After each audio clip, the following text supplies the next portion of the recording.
किसान भाइयों नमस्कार। आपने धान की रोपाई अब तकरीबन ख़त्म कर ली होगी और आपकी फसल रोपाई के बाद करीब 20 से लेकर के 45 दिन की हो रही होगी। क्या क्या प्रमुख सावधानियां हैं जिसको बरत करके आप अच्छी पैदावार ले सकते हैं? इसमें प्रमुख रूप से जो कीड़े इस समय लगते हैं उसमें सबसे पहला कीट है तना छेदक कीड़ा, जिसको हम गोब की सुंडी बोलते हैं। और इसके लगने से बढ़वार कम हो जाती है। तनों के जो जो फुटाव होता है उसमें कीड़ा काट देता है, जिसकी वजह से बढ़वार बिल्कुल रुक जाती है और फसल पीली पड़ जाती है।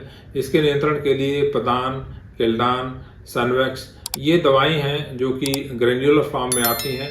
इनका प्रयोग करके इस कीट का अच्छी तरह से नियंत्रण कर सकते हैं।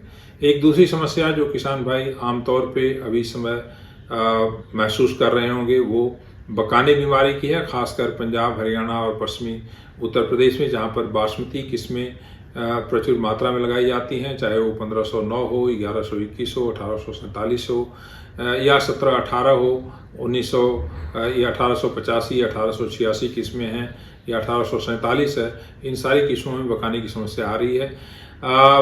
इसके लिए अब इसमें आप बहुत कुछ नहीं कर सकते हैं, क्योंकि बकाने का सबसे अच्छा नियंत्रण तब होता है जब हम बीज का उपचार करते हैं।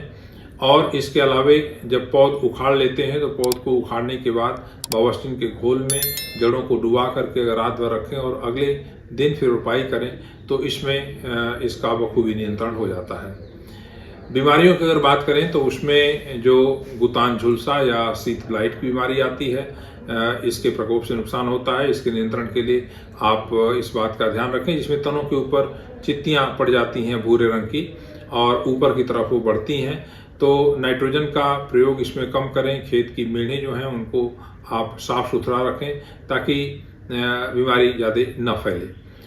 जो दूसरी बीमारी आती है वो झोंका रोग, या जिसको हम ब्लास्ट की बीमारी बोलते हैं, बाद में चल करके गर्दन तोड़ के नाम से भी जानते हैं। इसमें आँख या नाव के आकार के धब्बे पत्तियों के ऊपर पड़ जाते हैं और पत्तियां काफ़ी हरा रंग उनका समाप्त हो जाता है अगर बहुत बड़े पैमाने पर बीमारी आती है। और बाली निकलने के समय जो बीमारी आती है तो गर्दन उनकी टूट जाती है, बालियां झुक जाती हैं, जिसकी वजह से दाना उसमें नहीं बढ़ता है। इसके लिए कई सारी दवाएं हैं जो फफूंदनाशी दवाएं हैं, उनका प्रयोग हम कर सकते हैं, जिसमें नेटिवो एक दवा है जो काफ़ी कामयाब है।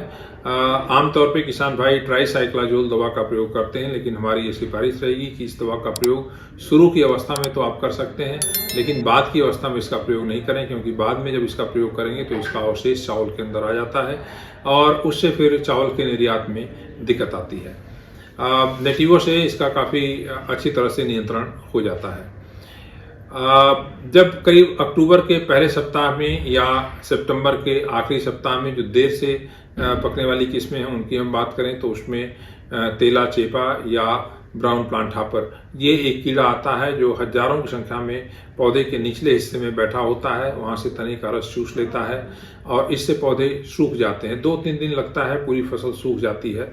आप अपनी खेत की निगरानी अच्छी तरह से करते रहें। खेत में जो ट्यूबवेल लगे हैं वहाँ पे लाइट जलती है, उसके ऊपर अगर छोटे छोटे कीड़े दिखना शुरू होते हैं तो समझिए कि इनका प्रकोप शुरू हो गया है। तो इसके लिए सावधानी के तौर पे कुछ दवाएं हैं, जिसमें चेस है, ओसिन है, टोकेन है। इन दवाओं का प्रयोग अगर आप करेंगे तो इससे इस कीट का नियंत्रण बखूबी हो जाएगा।